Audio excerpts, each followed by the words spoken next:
O Medcast chega à 10ª temporada em 2021, com mais de 120 episódios e 400 mil plays.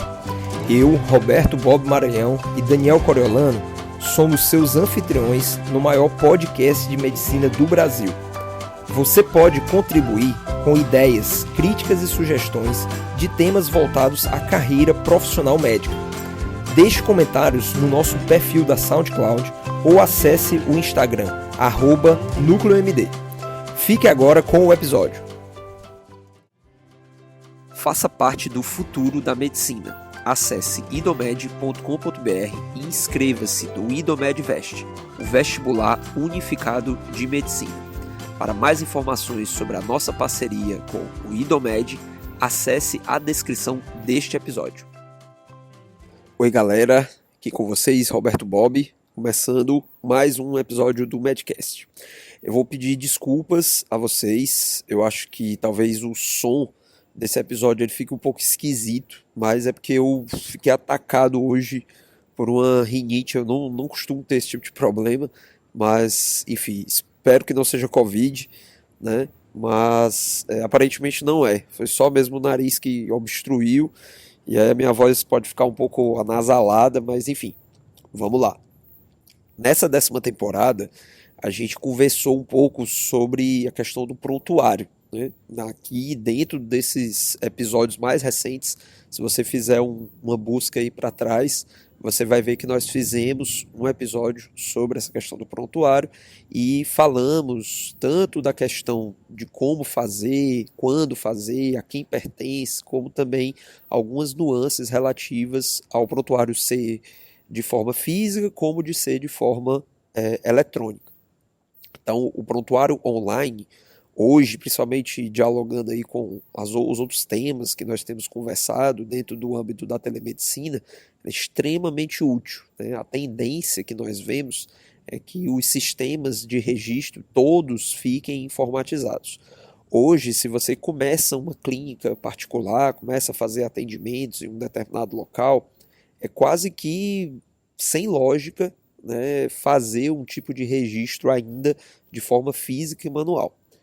E ainda mais que, se nós formos ampliar a ideia para o tema aqui do episódio, que são os registros médicos, aí ainda fica mais ainda discrepante você pensar em manter as questões todas de uma maneira manual. Hoje nós podemos fazer praticamente tudo dentro do contexto virtual, dentro do online, através de ferramentas específicas e muitas delas, inclusive, a um preço muito baixo ou até mesmo de forma gratuita. O que precisa ser destacado é que dentro desse contexto do digital, uma coisa é imprescindível, que é a sua assinatura. Muita gente, acredito que fica na dúvida sobre como é que eu posso fazer uma prescrição digital, como é que eu posso emitir um atestado, como é que eu posso fazer uma solicitação de exames. Então, hoje nós temos mecanismos disponíveis de forma gratuita na internet e se você fizer uso de qualquer ferramenta de documentação de texto, como por exemplo o Adobe PDF, você consegue produzir todo tipo de documento que você faria de modo manual, né, escrevendo à mão e assinando e carimbando, através de uma assinatura digital. Você insere a sua assinatura dentro do programa, fazendo essa vinculação de uma maneira muito simples. As próprias certificadoras, elas têm vários vídeos, né, tutoriais, e na hora que você solicita, na hora que você paga por esse serviço, geralmente é colocado uma orientação específica, né? Até porque existem certificados hoje que eles são anunciados direcionados para o público da área da saúde e especificamente nós médicos. É claro que esses certificados eles não servem apenas para a nossa atuação em medicina, eles servem como qualquer certificado digital. Se você quiser utilizar esse certificado para poder ter acesso ao banco de dados do imposto de renda, por exemplo, então, para que você tenha acesso às suas declarações do imposto de renda pela Receita Federal de anos anteriores, você ou tem que fazer esse acesso através de um serviço de contabilidade, que aí o contador ou a contadora tem essa chave, né, que nada mais é do que uma certificação digital em nome dele, né, no registro específico que eles têm, e aí eles conseguem puxar isso para você. Agora, se você mesmo, né, você mesma, tem esse tipo de certificação, você tem essa assinatura digital, você também consegue fazer esse cadastro para poder fazer uso dessas ferramentas e facilitar a sua vida no que tange a uma série de coisas. Estou citando aqui a questão da Receita Federal, mas existe, né, o uso da questão da assinatura digital para uma série de coisas.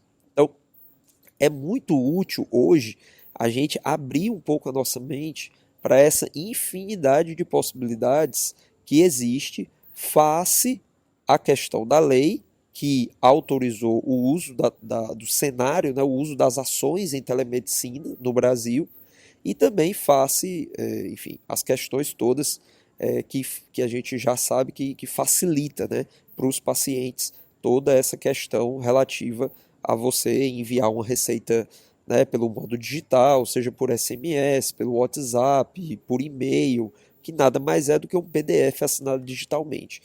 E hoje, né, todos esses documentos eles são devidamente aceitos, desde que eles estejam, né, de acordo com as mínimas requisições, que no caso são as assinaturas provenientes de certificadoras autorizadas a emitirem esse tipo de certificado. Então, para citar como exemplo, né, eu, por exemplo, né, vou falar aqui uma marca, mas enfim, não temos nenhum ganho específico com isso, então é mais para exemplificar, né, eu tenho uma certificação que é da empresa Solute. E essa certificação, ela é uma certificação em nuvem, que eles chamam de Bird ID, né, BIRDID. Né, então, passarinho, identidade, passarinho, né, digamos assim. Então, o Bird ID, ele é um aplicativo, né, na prática você funciona como um aplicativo no celular, e toda vida que eu vou assinar um documento, eu pego um código que o meu celular fica renovando, certo? Esse código ele fica renovando a cada 30 segundos, se eu não me engano. E aí, com esse código, o aplicativo, o programa, o prontuário, o prescritor digital ou o programa Adobe PDF certifica a minha assinatura e insere a informação naquele documento.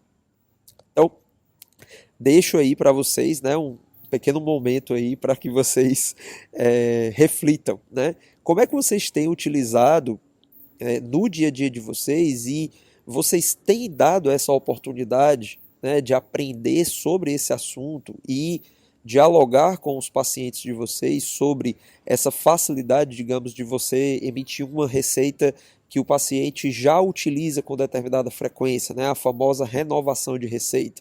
Então, o paciente que já vem bem com um determinado tipo de medicamento e, às vezes, necessita ir ao seu encontro apenas para conseguir uma receita, porque sem essa receita ele não vai conseguir dispensar isso na farmácia. Então, um minutinho aí para a gente refletir um pouco. Estão abertas as inscrições para o IDOMED-VEST, o vestibular unificado das escolas de medicina da Estácio, Faculdade de Medicina de Açailândia, FAPAM e Unifacid. Comece a sua carreira em medicina no caminho certo. Transforme a sua vocação em excelência médica na prática. Na prática, com um corpo docente altamente qualificado e titulado, programas de interação acadêmica e profissional, parceria com os principais hospitais e unidades de saúde, laboratórios equipados com a mais alta tecnologia e, acima de tudo, com cuidado humano. As faculdades do IDOMED, tradição e inovação caminham lado a lado em prol da formação de profissionais cada vez mais preparados para os desafios da área médica. Venha fazer parte do futuro da medicina. Acesse idomed.com.br e faça sua inscrição para o IDOMED-VEST. Prova no dia 20 de junho. IDOMED, Instituto de Educação Médica. Passado esse momento de reflexão, né, espero que a minha voz não esteja piorando ao longo dos segundos, ao longo dos minutos aqui do Medcast.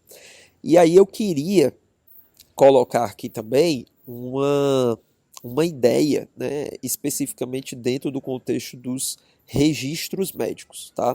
Então, a questão do registro, né, eu já falei lá no prontuário que esses registros eles têm que ser armazenados, né, eles têm que ficar sobre a guarda de nós, profissionais de saúde, para que, eventualmente, né, se os pacientes solicitarem, né, essa documentação, você tenha ela ali disponível, né? Se nós formos pensar dentro do contexto do manual e do digital, eu já me referi aqui que o digital ele vale muito mais a pena, até porque você imagine, né, ao longo dos anos você manter um arquivo adequado em um ambiente em que você não corra riscos com relação, por exemplo, a um extravio de documento, ou então uma infiltração que corra o risco de molhar algum documento, enfim, qualquer tipo de risco, né, que possa haver físico, né, e que comprometa o armazenamento ali daquelas informações. Então, eu quero trazer aqui uma reflexão que eu acho que eu citei um pouco lá atrás, mas talvez não tenha sido muito incisivo, né? E aí queria aproveitar aqui essa segunda parte, né, aqui do episódio para que vocês pudessem de repente refletir junto comigo, né? Então eu falei lá atrás, né, no outro episódio que eu falei sobre prontuário, que os registros eles pertencem aos pacientes, né? Essa fala talvez ela tenha ficado um pouco não muito específica, né? Então, quando eu falei lá atrás dos registros, eu quis me referir especificamente às informações, ou seja, o que nós fazemos em essência é guardar uma informação que ela é própria do paciente, né? Aquela informação não é nossa, né? Nós simplesmente pegamos essa informação, registramos, colocamos, né, no formato de registro, que aí nós chamamos isso de prontuário, e a partir desse registro nós começamos a construir um desenvolvimento histórico para que possamos fazer uma melhor análise sobre os processos de vida e adoecimento daquela pessoa que a gente acompanha. Isso faz com que a gente tenha o entendimento que nós poderíamos ser analogamente, né, fazendo aí um paralelo, considerados como um banco, né? Vamos imaginar que uma pessoa chega no banco, ela tem um determinado valor, né, ela tem uma quantia em dinheiro e ela quer deixar lá para a gente guardar, né? O banco ele não é da pessoa, né? O banco ele é nosso, né? Nós somos os donos do banco. Mas aquela pessoa ela é dona do dinheiro, né? O fato do dinheiro estar lá não faz com que o dinheiro seja nosso. Nós podemos nos utilizar daquele dinheiro para prestar algum tipo de serviço, no caso aqui nós estamos falando do serviço de saúde, né? Mas em um determinado momento essa pessoa pode querer resgatar aquele dinheiro dali, né, de volta, afinal de contas o dinheiro é dela. Então perceba, o prontuário, né, é o formato físico ou virtual em que nós inserimos as informações, mas as informações elas pertencem ao paciente. Então, é de extrema relevância que em algum momento, e aí vem a questão da reflexão, em algum momento a gente pense que não seria muito mais útil se as pessoas elas fossem de fato as possuidoras do acesso à informação? O que eu quero dizer é, se você tem um prontuário, esse prontuário é virtual, né? Imagine só se nós tivéssemos como ter um recurso em que a pessoa ela não precisasse da nossa autorização, ela não precisasse chegar até mim, Roberto, Bob, e falar, doutor, é porque eu preciso das informações lá do seu prontuário, porque eu vou me mudar. E isso é um caso muito clássico, né? A pessoa mora aqui em Fortaleza, e aí ela vai se mudar, ela não vai ser mais acompanhada por mim, por uma questão geográfica óbvia, né? Apesar de que com a telemedicina isso... Mas enfim, né? A telemedicina ela nunca vai suprir por completo a questão do acompanhamento presencial. Então a pessoa vai morar lá em Porto Alegre, ou então vai morar em outro país, vai morar lá em Portugal, e ela quer levar essas informações porque tem um vasto conteúdo ali de registros e informações acerca da própria saúde dela e que seria muito útil, né, levar para um médico que vai acompanhá-la lá nesse outro local que ela vai morar, lá em Portugal, nesse exemplo que eu estou citando. Então olha só que interessante seria se, já que essa informação ela está em uma nuvem, né? Porque se o prontuário, né, essa informação é online, então ela está numa nuvem. Não seria muito útil que o paciente ele também tivesse algum tipo de acesso através de uma chave e que ele resgatasse essas informações, fizesse um tipo de backup e pudesse salvar isso em um formato, né, digital, que ele simplesmente levava esse arquivo, ou então até deixava esse arquivo nessa nuvem, né, para que o próximo profissional a quem ele quer compartilhar essas informações pudesse ter acesso a isso. Porque a grande questão é, toda vida que nós precisamos fazer um processo de interconsulta, eu quero passar a sua informação, né, falando com o paciente, para um colega, porque eu quero ver a opinião dele sobre esse seu diagnóstico e ver se de repente ele pode contribuir de alguma forma. O senhor, a senhora me permite? O certo seria que nós fizéssemos essa interlocução com os nossos pacientes. Mas na prática a gente sabe que a gente não faz, né? Por quê? Por que a gente não faz? É porque a gente é errado? É porque a gente é antiético? Não, é porque nós estamos fazendo isso com a boa intenção de tentar contribuir mais com a saúde dos nossos pacientes. E é óbvio, assim, né, a menos que o paciente, enfim, tenha um pensamento assim muito equivocado, né, sobre a índole do seu médico, da sua médica, é óbvio que o paciente também não vai questionar, né, porque você está ali compartilhando as informações com um outro colega de profissão. Dentro da Lei Geral de Proteção de Dados, né, que logo logo entrará em vigor, né, isso inclusive tem uma certa abertura, né? Eu fiz a leitura da lei e, enfim, li alguns materiais, né, a respeito, principalmente de como essa lei vai impactar nas nossas relações, né? Inclusive eu acho que caberia até um episódio, né? Eu não sei se vocês teriam interesse, né? Um episódio sobre a Lei Geral de Proteção de Dados. E né, existe uma parte na lei que fala especificamente sobre essa questão dos dados em saúde. Então, assim, quando a sua intenção como profissional de saúde, como médico, no compartilhamento dos dados daquela pessoa tem por objetivo beneficiar a pessoa em termos da saúde dela, isso aí não é levado em consideração no sentido de você estar quebrando a privacidade do seu paciente. Agora, claro que tudo isso é uma interpretação, né? Está escrito lá, mas a grande questão é que o paciente ele pode argumentar que você está utilizando esses dados dele não para ajudá-lo, mas para ganhar algum benefício. E aí, se houver esse conflito, a dificuldade toda vai ser provar a sua intenção. Então, assim, é uma questão extremamente complexa, e aí é por isso que eu fico com essa reflexão. Não valeria a pena, então, definir que o próprio paciente pudesse conceder esses acessos para quem ele definir, né, que é significativo compartilhar essas informações, né? Até para também não gerar determinados conflitos. Vamos imaginar que em algum momento o paciente pode querer uma segunda opinião. Questão de segunda opinião é extremamente constrangedor, porque olha só, você é o médico, né, que está acompanhando e o paciente quer uma segunda opinião. Qual é a base dessa necessidade dessa segunda opinião?